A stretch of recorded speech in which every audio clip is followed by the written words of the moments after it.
Welcome back to your biology class. Today we are going to study about the transportation in plants. In previous sessions you studied about the different life processes. In first session you studied the nutrition. Photosynthesis takes place in plants. The raw material taken here from the soil and also here from the air is used for the preparation of food. And then after that it is stored here in the plants. And then you studied about the respiration. There the energy is released here from the food in the presence of oxygen. And after that you studied the excretion. The waste material produced here in the different parts of the plant, there it comes to the excreting part and then it is excreted out. And now we are studying about how the transportation of this material taking place here in the plants for this life processes. How plants take in simple compounds such as carbon dioxide and photosynthesis energy stored in leaves that you studied. And other raw materials also that it is needed for the building the plant body will taken up separately. In plant, soil is the nearest and richest source of raw materials like nitrogen, phosphorus and other minerals. The absorption of these substances takes place through the part that is in contact with the soil. Which part of the plant in contact with the soil? That it is the root.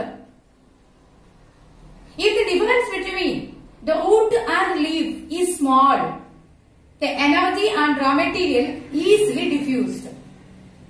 But if it is large, at that time, the diffusion is not sufficient to provide the raw material and energy to root. A proper system of transportation is essential in such a situation. Energy needs differ between different body design. Plant do not move and plant body has large portion of dead cell. So low energy need. That can use slow transport system.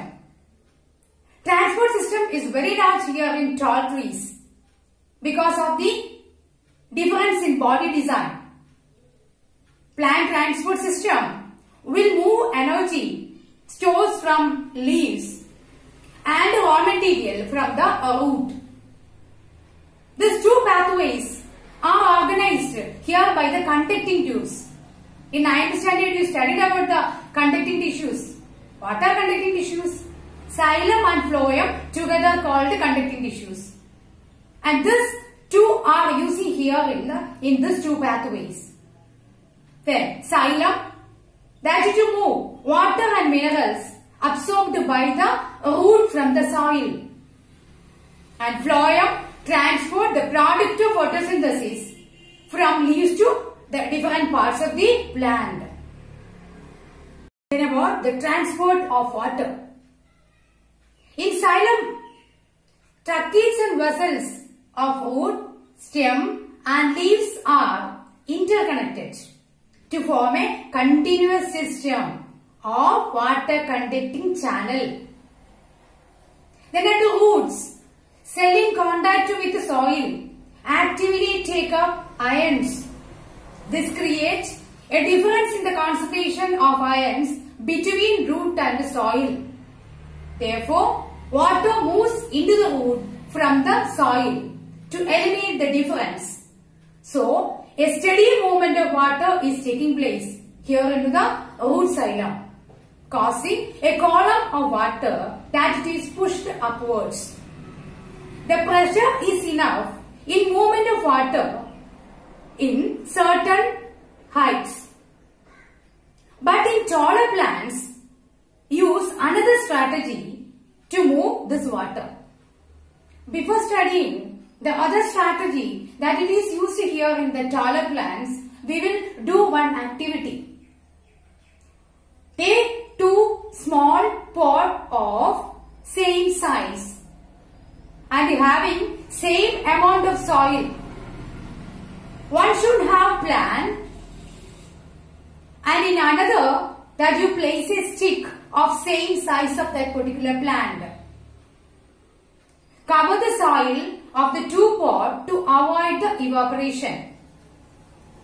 Cover both plant and the stick that present here in the pot with a plastic cover. Place this in sunlight. What can you observe? You can observe the water droplets are present here inside the first pot. That means the pot that present here with the plant. What has happened there? Pot with the plant has adequate supply of water. The water lost through the stomata is replaced by xylem in the leaf. Evaporation of water from leaf creates a suction force which pull water from the root. The loss of water as water vapor from aerial part of the plant is called transpiration. Transpiration helps the plant in two ways. The first one, that exactly I told. Transpiration helps in absorption and upward movement of water and minerals from root to leaves. Then second one, it also helps in the temperature regulation. It gives a cooling effect to the plant. The effect of root pressure in transport of water is important in night. But in daytime, stomata is open. So the transpiration is taking place. That should make a transpiration pull becomes the major driving force in the movement of the water in the xylem. Then about the transport of food and other substances. We studied the transportation of water and minerals in plants.